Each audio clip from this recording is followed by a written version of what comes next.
Mother crow and her young crows are living in a nest. The nest is above a cornfield.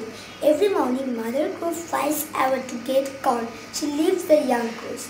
One morning, the farmer comes to take his corn. He does not see the nest. Mother crow is not in the nest, but the young crows see the farmer.